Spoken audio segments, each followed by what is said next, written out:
तबारक व तआला जल्ल जलालुहु व अमन वालुहु का बेइंतहा व बेतरफ फजल है कि अल्लाह ताला ने आपको और हमको प्यारे आका हुजूर रहमतुल लिल आलमीन जनाब मोहम्मद रसूलुल्लाह सल्लल्लाहु अलैहि व आलिहि वसल्लम का उम्मती बनाया। और अल्लाह का शुक्र है कि अल्लाह तबारक व तआला ने अल्हम्दुलिल्लाह आज आपको और हमको उसके घर में जमा होकर दीन की बातें सुनने और समझने की तौफीक इनायत फरमाई। अल्हम्दुलिल्लाह। दोस्तों बुजुर्गों, आज मुहर्रम के महीने का आखिरी दिन है। इंशाअल्लाह ताला कल से एक महीना हमारे सामने आने वाला है जिसको हम सफरुल मुज़फ्फर कहते हैं।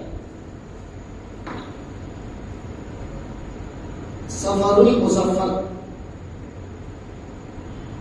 हुजूर अकरम अलैहिस्सलातु वस्सलाम से पहले कुफ्फार मक्का, अरब के मुशरिकीन और जाहिलीन ये महीने को यानी सफर के महीने को मनहूस समझते थे। सफर का महीना बिल्कुल मनहूस, उसके अंदर कोई काम नहीं करना चाहिए, कोई अच्छा काम न करे, सफर न करे, तिजारत न करे वगैरह वगैरह, ये तमाम अकीदे उनके थे। ये पुराने जमाने में, जमाने जाहिलियत में, हुजूर के दौर से पहले की बातें थी। लेकिन जब हुजूर अनवर रहमतुल लिल आलमीन सल्लल्लाहु अलैहि वसल्लम तशरीफ लाए तो हुजूर अलैहिस्सलातु वस्सलाम ने सफर के महीने को जो सारी दुनिया मनहूस समझती थी, सारी दुनिया मनहूस समझती थी और सारी दुनिया उसको यानी बेकार महीना समझती थी, हुजूर अकरम अलैहिस्सलातु वस्सलाम ने इस महीने को मुज़फ्फर का नाम दिया, सफरुल मुज़फ्फर का नाम दिया। यानी ये महीना कामयाब महीना है, कामयाब यानी जो भी काम आप करोगे इस महीने में कामयाब हो जाएगा। यानी कोई भी काम आपका नाकाम नहीं होगा, बल्कि इस महीने के साथ जो लफ्ज हुजूर अलैहिस्सलाम ने लगाया वो है अल मुज़फ्फर। मुज़फ्फर के माने कामयाब। तो ये महीने में जो भी काम आप करेंगे वो कामयाब हो जाएगा। आजकल हमारे मुसलमानों का अकीदा फिर वही पुराने जमाने जाहिलियत का अकीदा बनता आ रहा है। रफ्ता रफ्ता इस्लाम की रोशनी आने के बाद भी आज भी कुछ लोग कुफ्र की तारीकी में अंधेरे में भटक रहे हैं और यही समझ रहे हैं कि ये महीना नजिस है, नहस है, इस महीने में कोई काम नहीं करना चाहिए। खास करके हमारे विजयवाड़े में अक्सर ये अकीदा पाया जाता है कि कल पहली सफर से लेकर 13 सफर तक, यानी ये जो महीना जो आ रहा है हमारा सफर का महीना, इसको हम 13 तेजी का महीना कहते हैं।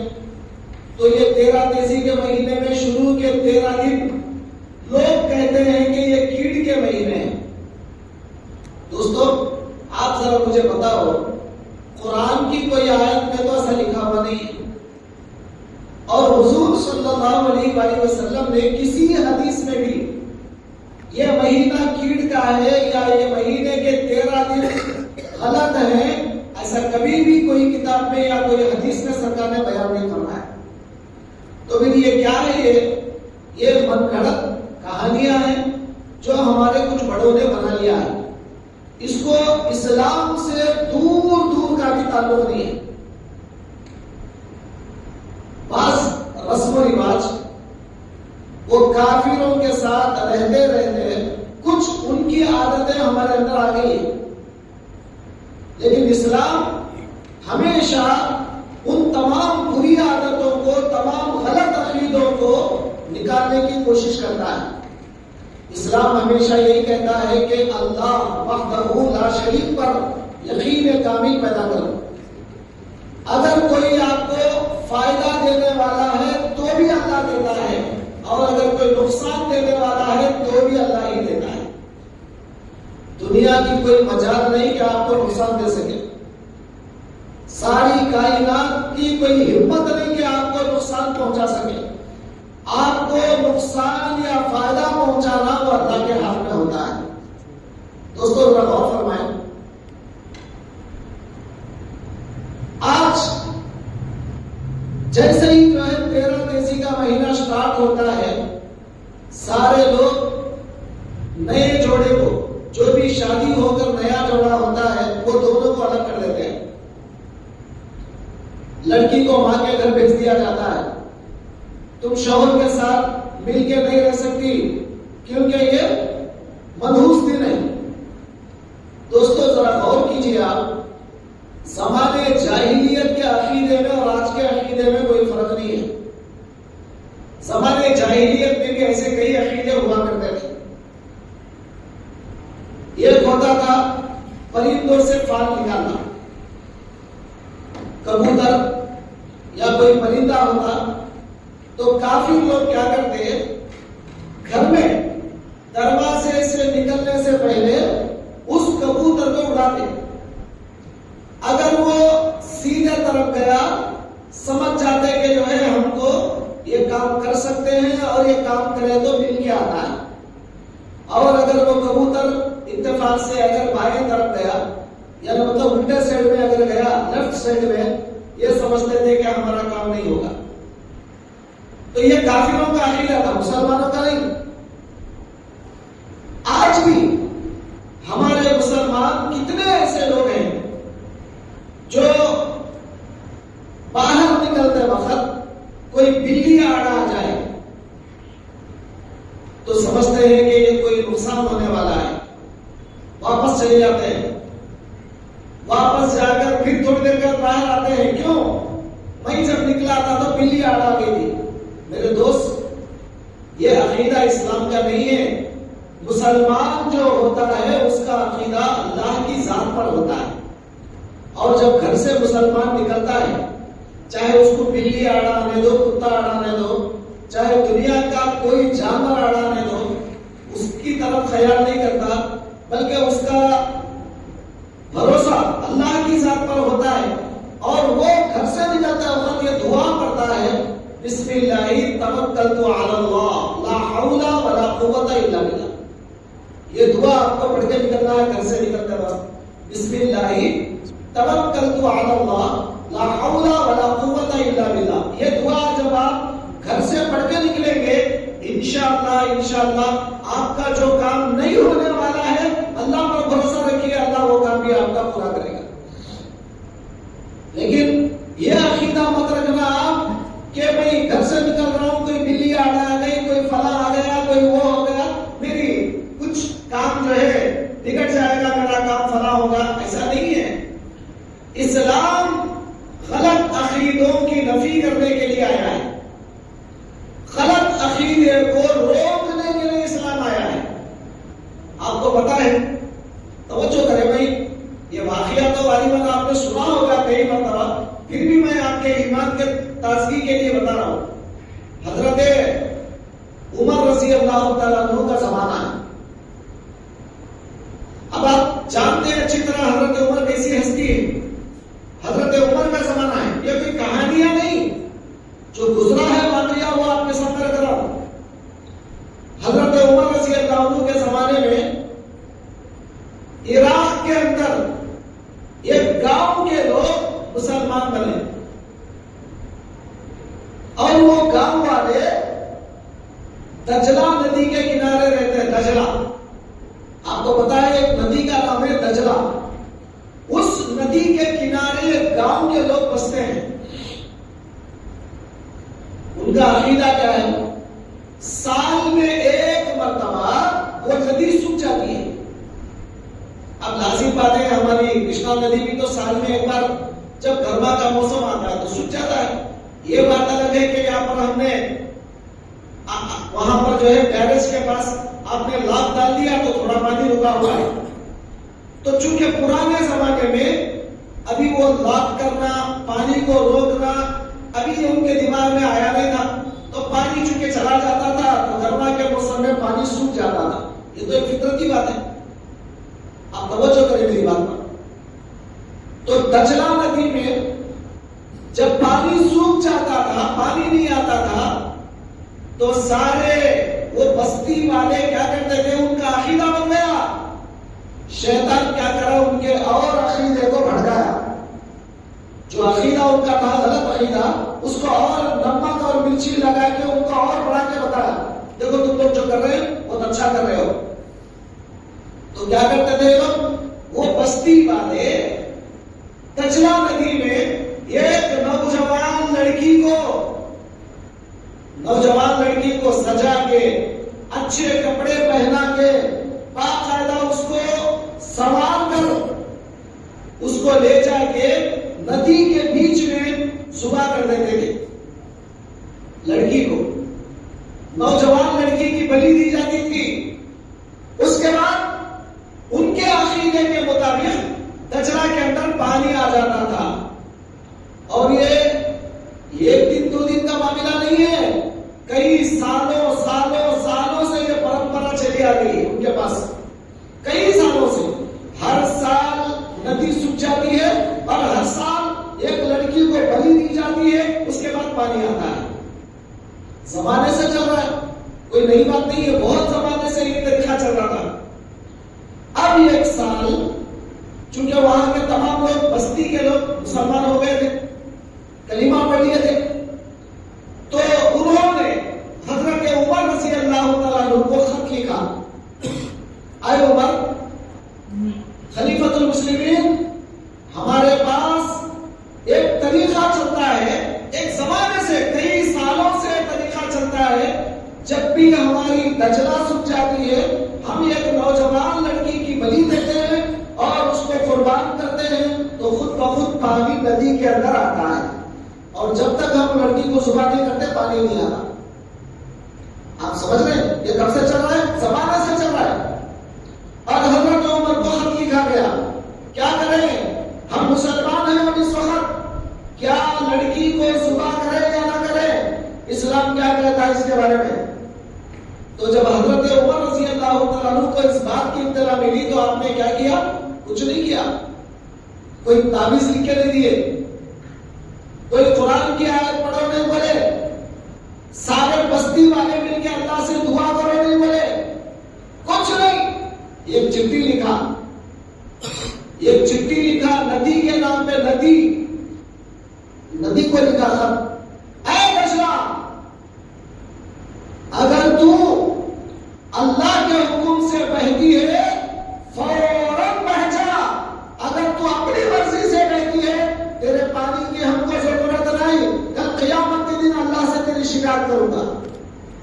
देख रहे हैं कैसा खलीफा है हमारा, हमारे अमीरुल मोमिनीन कैसे हैं, हमारे उमर कैसे हैं, दुआ नहीं कर रहे, नदी में पानी आने के लिए दुआ नहीं पढ़ रहे, कोई ताबीज लिख के नहीं जा रहे, बल्कि आप क्या कर रहे, दजला नदी को खत लिख रहे, आए नदी अगर अपनी मर्जी से बहती है तेरे पानी की जरूरत नहीं हमें, अगर अल्लाह की मर्जी से बहती है तो फौरन बह जा, वरना खुदा के पास तेरी शिकायत करूंगा। जैसे ही वो चिट्ठी लिखकर हजरत उमर ने भेजा और ये सारे बस्ती वाले मिलकर वो चिट्ठी को नदी के अंदर डाले, क्या देखा कि पूरी नदी में पानी आ रहा है। सारे लोग मिलकर देखे कि भाई चिट्ठी क्या है, जरा पढ़े तो सही क्या लिखा है उमर ने। जब चिट्ठी खोलकर देखा तो नदी को हुक्म दिया आपने, नदी को। अब आप जरा सोचिए हमारे अल्लाह वाले कैसे थे, हजरत उमर कैसे थे। तो हजरत उमर ने ये नहीं कहा कि बस्ती वाले मैं क्या कर सकता हूं, तुम्हारी परंपरा चली आ रही जमाने से, लड़कियों को सुबह करना तो कर दो, ऐसा नहीं बोले, बल्कि नदी को हुक्म दिया ये गलत रिवाज, गलत अकीदा जो तू लोगों के अंदर बिठा के रखी है, कल अल्लाह के पास तुझे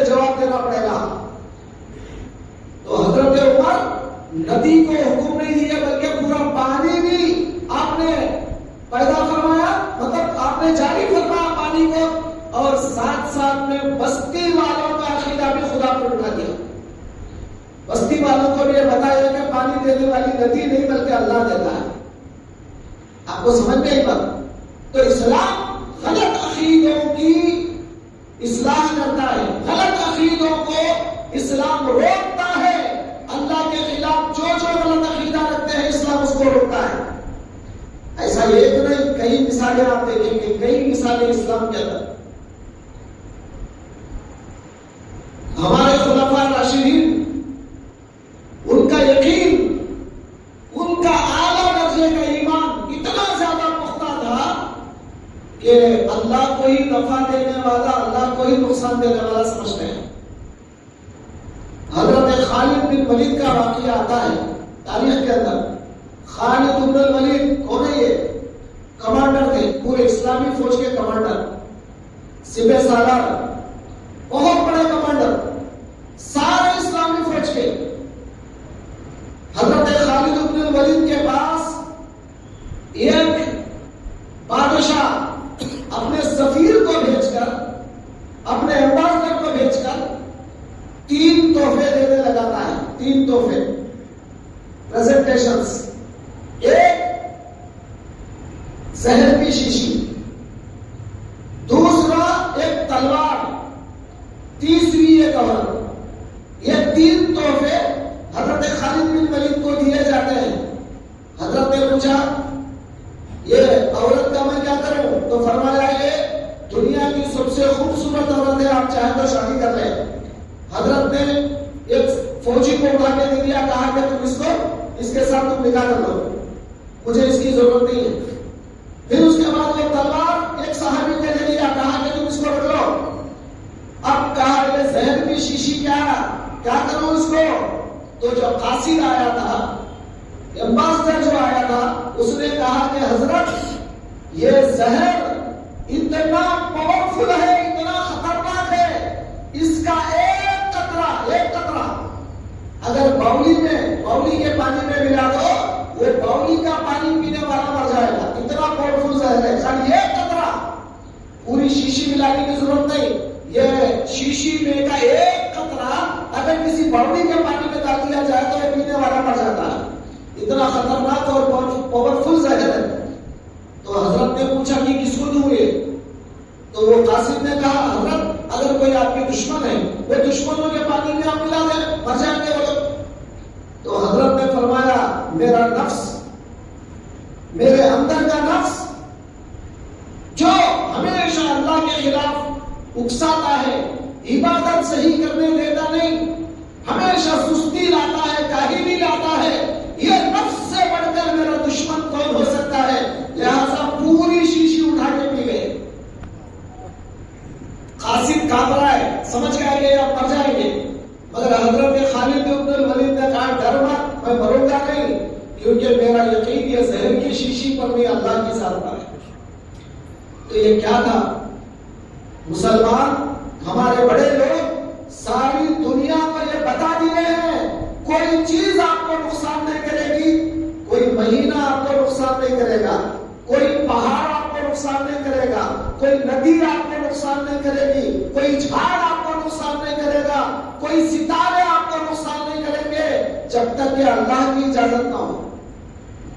यहां तक कि अगर कोई आदमी बददुआ भी करता है, फर्ज करो कि एक आदमी सामने वाले आदमी पे जादू करा दिया, लोग डरते हैं, लोग डर जाते हैं, भाई फला आदमी मेरे ऊपर कुछ करा दिया है, और डर जाते हैं मुझे कुछ हो जाएगा। आप तवज्जो फरमाएं, जादू हो या कोई बददुआ हो, आप किसी के खिलाफ बददुआ नहीं करें, या अल्लाह फला को तबाह कर दे, फला को बर्बाद कर दे। अगर आपने किसी के खिलाफ में बददुआ किया या फिर जादू कराया या कुछ काम किया, गलत काम, वो सीधा उस आदमी पर अटैक नहीं होता, जल्दी जाके अटैक नहीं होता, पहले अल्लाह के पास जाती है वो चीज, वो भला, वो जादू और वो बददुआ जो भी है, वो सीधा अल्लाह के पास जाती है। अल्लाह तबारक व तआला से कहती है कि मौला मुझे फला बिन फला ने मुझे भेजा है, फला बिन फला के पास जाने का हुक्म है, क्या मैं जाऊं? अल्लाह कहता है अगर सामने वाला जहां तुझको जाना है, अगर वो आदमी तेरे जाने के लायक है, यानी मतलब यह है कि बदतहारत रहता है, नमाज नहीं पढ़ता, रोजे नहीं रखता, ज़कात नहीं देता और बदमाशियों में बदमाशियां करता है और हद से ज्यादा गंदगियां करता है, गलीज हरकतें करता है, अगर वो शख्स जिसके पास तुझे जाना है अगर वो तेरे लायक है तो जा, नहीं है, अगर सामने वाला नेक है, अल्लाह वाला है, सामने वाला नमाजी है, मुत्तकी है, परहेजगार है, नेकोकार है, तो उसके पास मत जा, जो तुझे भेजा है उसके पास जा, तो रिटर्न उसके पास आएगी और जो आप पर जादू करा है उस पर अटैक हो जाएगा उल्टा। अगर आप सही हो तो डरने की क्या जरूरत, आपको डरने की जरूरत नहीं। आजकल हम डर जाते हैं, जादू का नाम आते डर जाते हैं। अब आमिलों के पास चले गए, 10-10 हजार, 15-15 हजार, 20-20 हजार खलस लाके, वड्डियों को लाके, इधर से उधर से लाके देते हैं। जरा कैसा भी करो हजरत, कारोबार सही नहीं चल रहे, उन्हें कहीं की करा दिया, इन्हें कहीं की करा दिया।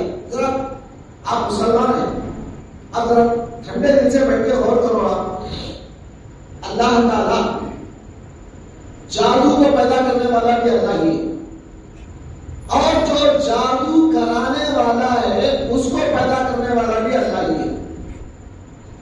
आप डरने की जरूरत नहीं है। अल्लाह ताला ने कुरान के अंदर 2 सूरे उतारा, 2 सूरे। आपको याद है वो सूरे, आपको मालूम भी है, छोटी 2 सूरतें कुरान की आखिरी की, कुल अऊज़ु बिरब्बिल फलक और उसके बाद का सूरा कुल अऊज़ु बिरब्बिन नास। पूरे सूरे 2, कुल अऊज़ु बिरब्बिल फलक मिन शर्रि मा खलक व मिन शर्रि गासिकिन इज़ा वक़ब व मिन शर्रि नफ़्फ़ाथाति फिल उक़द व मिन शर्रि हासिदिन इज़ा हसद। एक सूरा। दूसरा सूरा कुल अऊज़ु बिरब्बिन नास मलिकिन नास इलाहिन नास मिन शर्रिल वसवासिल खन्नास अल्लज़ी युवस्विसु फी सुदूरिन नास मिनल जिन्नति वन नास। ये एक सूरा, 2 सूरे। ये 2 सूरों में जुमला 11 आयतें हैं, 11। कुल अऊज़ु बिरब्बिल फलक यानी सूरह फलक के अंदर 5 आयतें हैं। देखो आप, कुल अऊज़ु बिरब्बिल फलक मिन शर्रि मा खलक व मिन शर्रि गासिकिन इज़ा वक़ब व मिन शर्रि नफ़्फ़ाथाति फिल उक़द व मिन शर्रि हासिदिन इज़ा हसद। 5 आयतें। और सूरह नास में 6 आयतें हैं। कुल अऊज़ु बिरब्बिन नास मलिकिन नास इलाहिन नास मिन शर्रिल वसवासिल खन्नास अल्लज़ी युवस्विसु फी सुदूरिन नास मिनल जिन्नति वन नास। 6 आयतें हैं। एक में 5 आयतें, एक में 6 आयतें, जुमला मिलाकर 11 आयतें। आप तवज्जो करें मेरी बात को, गौर से सुने। 11 आयतें जुमला मिलाकर, और ये 11 आयतें अल्लाह ताला ने कुरान की कब उतारा, क्यों उतारा? दुनिया के अंदर जादू का रिवाज आम हो गया, जादू करना कराना ज्यादा हो गया, यहां तक के एक यहूदी औरत रसूलुल्लाह सल्लल्लाहु अलैहि वसल्लम पर जादू करे। आप सोचिए बैठकर, रसूलुल्लाह की जात क्या है, कौन कर सकता है उनको? मगर अल्लाह ताला ये बताने के लिए कि जादू कितना खतरनाक होता है कि अगर वो असर करना है, बड़ा से बड़ा जादू अगर कोई कराया तो सामने वाले कितना बड़ा आदमी भी है उस पर भी अटैक हो सकता है। ये बताने के वास्ते अल्लाह ने नबी अलैहिस्सलाम पर एक यहूदी औरत के जरिए जादू कराया। और अल्लाह ने यह भी बताया कि वो जादू इतना कमजोर है, खाली 2 सूरे पढ़ने से भाग जाता है। ये बताने के लिए अल्लाह ने 2 सूरे नाज़िल फरमाया, कुल अऊज़ु बिरब्बिल फलक और कुल अऊज़ु बिरब्बिन नास। सूरह फलक और नास 11 आयतों को नाज़िल किया और हुजूर अकरम अलैहिस्सलाम से हुक्म दिया, ऐ पैगंबर अलैहिस्सलाम आप इन 11 आयतों को पढ़िए। जैसे ही सरकार ये 11 आयतों को पढ़ना शुरू किए तो वो जादू जो उन पर किया गया था खत्म हो गया। और ये टॉप मोस्ट जादू था। 11 घंटियां डाल के जो किया जाता है वो सबसे बड़ा जादू था पूरी दुनिया में। लेकिन पूरी दुनिया में अब जो लोग जादू करते हैं या तो 3 घाटियां डालकर करते हैं, या 5 या 7 या 9, 11 का जादू तो कोई करता नहीं, वो तो टॉप मोस्ट जादू था। मगर अल्लाह ताला ने कुरान के अंदर ये 2 सूरह नाज़िल करके पूरी उम्मत को तालीम दिया कि लोगों घबराने की जरूरत नहीं। कितना खतरनाक पावरफुल जादू भी क्यों ना हो, अगर ये 2 सूरह तुम पढ़कर सो जाओगे तो पूरा जादू का असर तुम पर खत्म हो जाएगा। जाकर 10,000 15,000 खर्च करने की जरूरत नहीं, आप ये 2 सूरह पढ़ने की आदत डाल लो। तो हुजूर क्या करते थे, जब कभी भी रात में सोने का टाइम आता, आप ये 2 सूरह पढ़कर अपने दोनों हाथों पे फूंक लेते। मैं किसका अमल बता रहा हूं आपको, कोई सहाबी का अमल, कोई वली का अमल नहीं बता रहा हूं, रसूलुल्लाह सल्लल्लाहु अलैहि वसल्लम का अमल बता रहा हूं। सरकार ये 2 सूरह पढ़ के अपने दोनों हाथों पे फूंक लेते और अपने चेहरे अनवर पर, अपने सीने पर, अपने बाजुओं पर, जहां तक आपका हाथ जाता वहां तक हाथ फेंक लेते। रोजाना ये अमल करते थे हुजूर। क्यों? सामने वाला कोई गलत नजरिए से कोई जादू टोना कुछ भी अगर कराए, अल्लाह ताला उसको तोड़ कर देगा।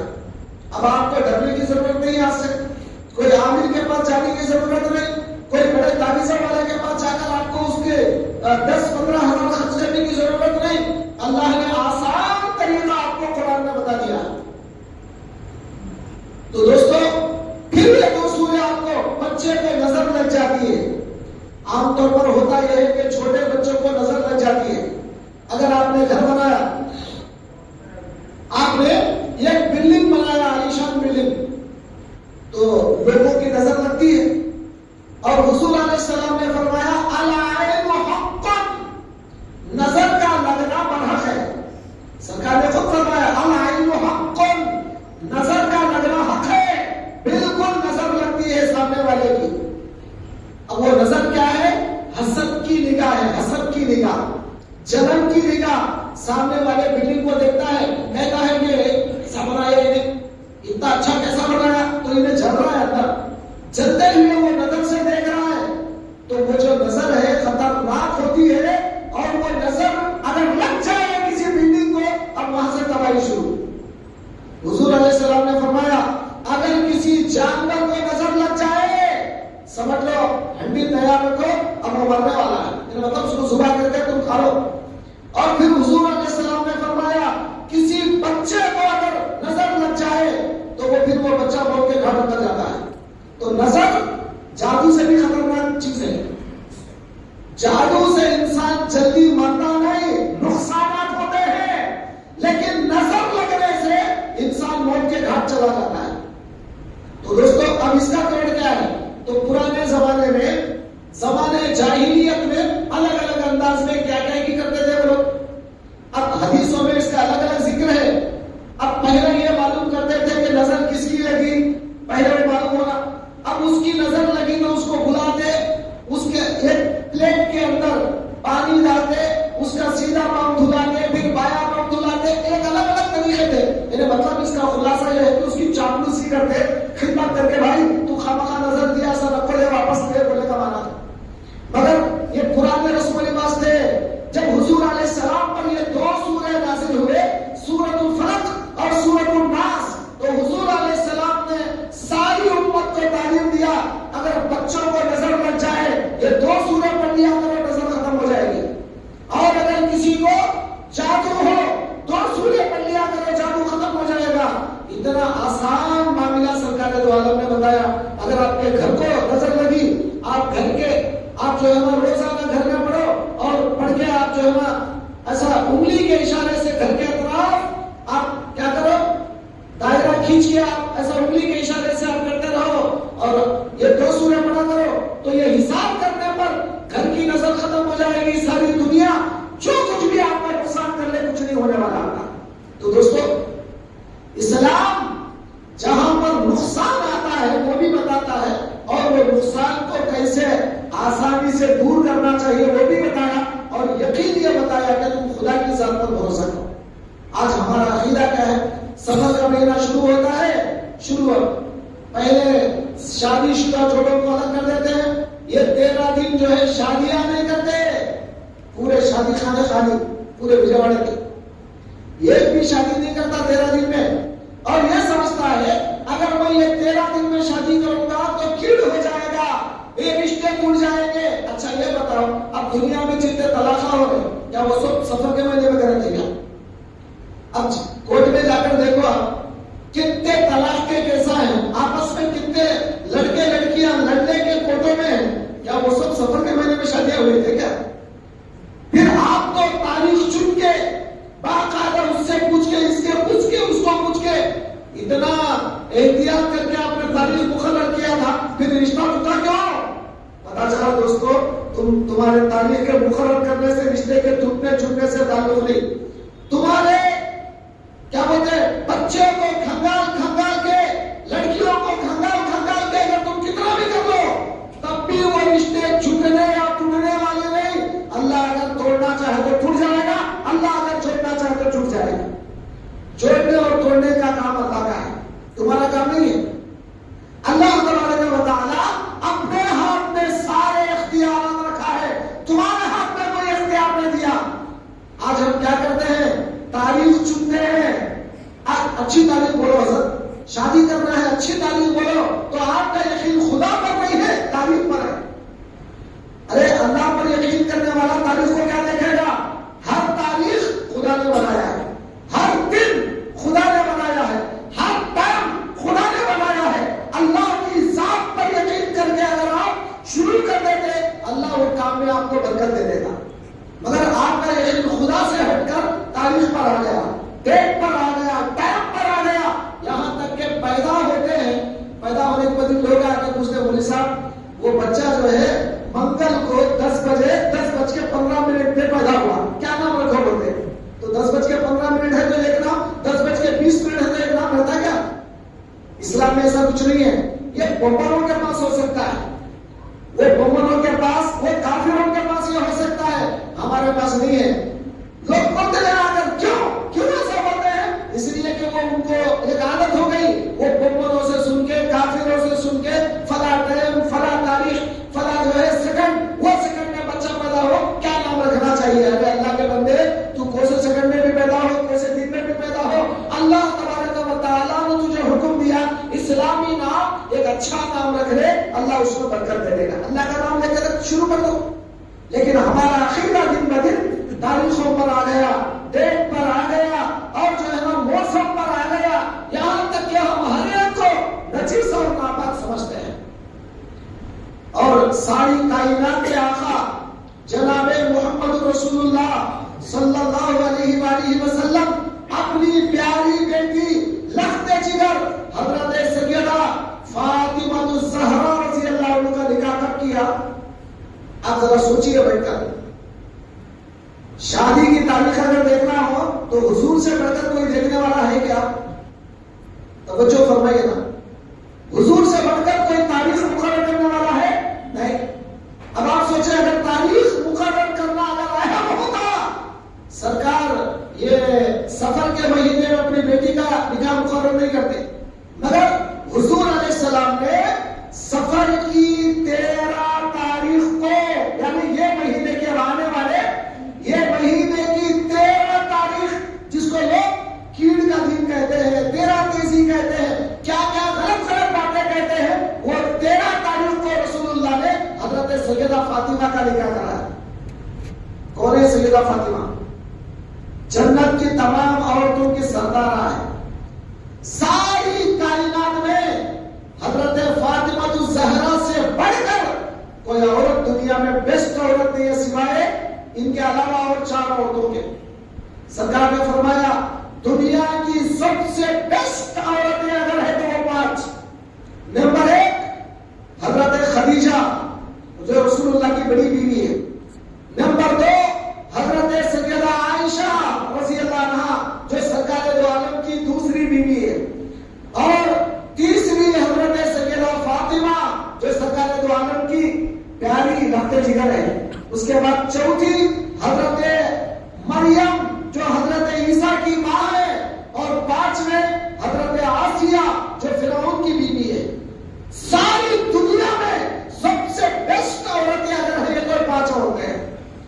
हदीस शरीफ में सरकार दो आलम ने बताया कि 5 औरतें दुनिया की सबसे बेहतर औरतें हैं, और इन 5 औरतों में हजरत सैयदा फातिमा है, और वो उनका निकाह सफर के 13 तारीख को हो रहा है। अगर ये नजीस होता, नहिस होता, मनहूस होता तो क्या रसूलुल्लाह करते हैं उस महीने के अंदर? तो सरकार ये बताना चाहते हैं पूरी दुनिया के लोगों, ये महीना मनहूस नहीं है। देखो मैं खुद अपनी बेटी की शादी करके बताता हूं, सरकार खुद अपनी बेटी की शादी करके बताती इस महीने में। अब आपको क्या करना है? अब आपका काम है कि आप भी ये महीने को मनहूस समझना बंद कर दो। गलत अकीदा जो आपने रखा है अब तक, वो गलत अकीदे को दिमाग में से निकाल दो, और सही जो अकीदा है, जो अल्लाह रसूल ने आपको बताया, अल्लाह ही नफा देने वाला है, अल्लाह ही नुकसान देने वाला है। ला नाफिया वला दारा इल्लल्लाह, अल्लाह के सिवा कोई फायदा नहीं देगा, अल्लाह के सिवा कोई नुकसान नहीं देगा। ये अकीदा जब तक मुसलमान नहीं रखता, उस वक्त तक वो मुशरिक का मुशरिक रहता है। दोस्तों बुजुर्गों, इस्लाम हमेशा अल्लाह पर यकीन कामिल बताने वाला इस्लाम है। गलत गलत अकीदे बताना इस्लाम का काम नहीं है, वो गैरों का काम है। झाड़ को देखा तो झाड़ को फायदा देने वाला समझ गए, उसकी पूजा शुरू कर दिया। तुलसी का झाड़ दिख गया तो उसकी पूजा किया क्योंकि फायदा देता है। अगर कोई और झाड़ दिखा तो उसकी पूजा किया क्योंकि फायदा देता है। सूरज को देख लिया, वो धूप देता है तो उसकी पूजा किया, और कोई और चीज को देखा तो उसकी पूजा किया। इस्लाम ये तमाम चीजों की तरफ आपकी तवज्जो हटाकर अल्लाह की तरफ आपकी तवज्जो करने का नाम इस्लाम है।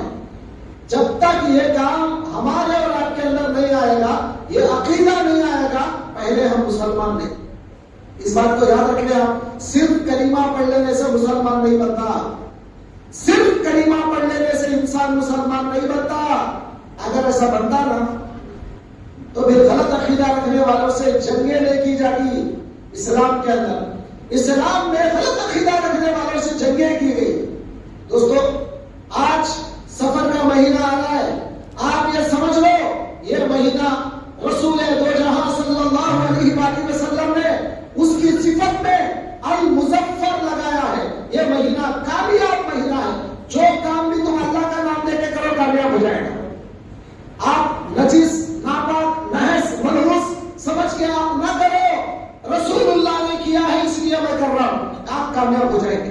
तो सरकार ने फरमाया ये परिंदों से फाल लेना, समझे, और फला फला चीजों से फाल लेना, ये इस्लाम के अंदर नहीं है। इस्लाम में अल्लाह तबारक व तआला पर इत्तकाद। तो पुराने जमाने का रिवाज था, परिंदों से फाल लिया करते थे। आज भी आप देखिए मार्केट में जाओ, वहां बैठा हुआ रहता तोते लेके, और हर कोई आदमी जाता है, जाके जरा हाथ बताता है तो उन्हें वो तो ऑलरेडी वो कार्ड प्रिंटेड होते हैं। कुछ कार्ड उसके पास प्रिंटेड है, उसके अंदर लिखा हुआ है कुछ अच्छा कुछ बुरा। भाई जिंदगी में हर एक आदमी के साथ अच्छा भी होता है, बुरा भी होता है। अब ये कॉमन जो चीजें होती है, कॉमन चीजें वो लिखी हुई होती है। अब उन्हें वो तोता जो है उसको क्या पता, जो निकाला एक निकाला, अब फिर उसके बाद बता दिया उसको, अब इन्हें जो है ना क्या कहा, वो पढ़ के सुना दिया, देखो तुझे ये होने वाला वो होने वाला। अब ये बेचारा ऐसा सुनता है जैसा कि अब वाकईतन इसको वैसा ही होने वाला है। इतना यकीन आ जाता है कि नहीं वो तोते वाला हुआ। अगर वो तोते वाले को अपनी किस्मत अगर मालूम होती तो वहां तोते लेके बैठने की जरूरत नहीं थी उसको।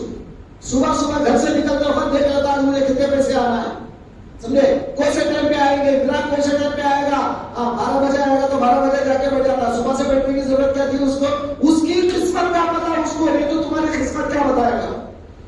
दोस्तों आज एक दीवानापन या पागलपन, कोई भी आदमी अगर कोई बोल दिया उसकी बात पर यकीन कर लेना, अल्लाह पर यकीन छोड़ देना, रसूल पर यकीन छोड़ देना, आज मुसलमानों का शेवा बन चुका है। पहले उस अकीदे को दिल में से निकालो।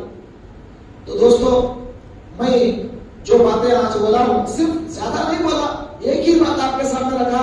इस्लाम सच्चे अकीदे का नाम है। अल्लाह पर तवक्कुल, अल्लाह पर भरोसा, काबिल यकीन अल्लाह की जात पर कराने वाले मजहब का नाम इस्लाम है। इस्लाम कोई अरे गहरे झाड़ पहाड़ या फला फला चीजों पर यकीन करने या यकीन दिलाने का नाम इस्लाम नहीं है। इस बात को यकीन कर लो। और कोई महीना मनहूस नहीं, कोई डेट मनहूस नहीं, कोई तारीख मनहूस नहीं।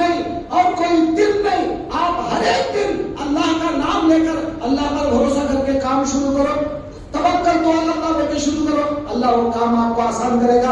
अगर कोई जादू कराता है, आप सूरह नास और फलक पढ़ो। अगर कोई नजर देता है, सूरह नास और फलक पढ़ो। रोजाना उन सूरों को जैसा सरकार की आदत थी वैसा पढ़ लो और अपने हाथों पर दम करके सारे जिस्म पर फेर लो और आप भी अच्छे अमल करने के आदी बनो। अल्लाह ताला खुद ब खुद आपसे बलाओं को आहिस्ता आहिस्ता हटाना शुरू करेगा। दुआ करता हूँ अल्लाह ताला से कि अल्लाह ताला आपको और हमको कहने सुनने से ज्यादा अमल की तौफीक अता फरमा। ऐ अल्लाह, ये जो सफर का महीना आ रहा है उसमें जो गलत अकीदे हमारे उसको मेट दे और कामिल भरोसा तुझ पर करने की तौफीक अता फरमा। वास्ता तेरे हबीब पाक का सल्लल्लाहु तआला अला खैरिल खल्क़ि मुहम्मद व अला आलिहि व सहाबिहि व अजमईन।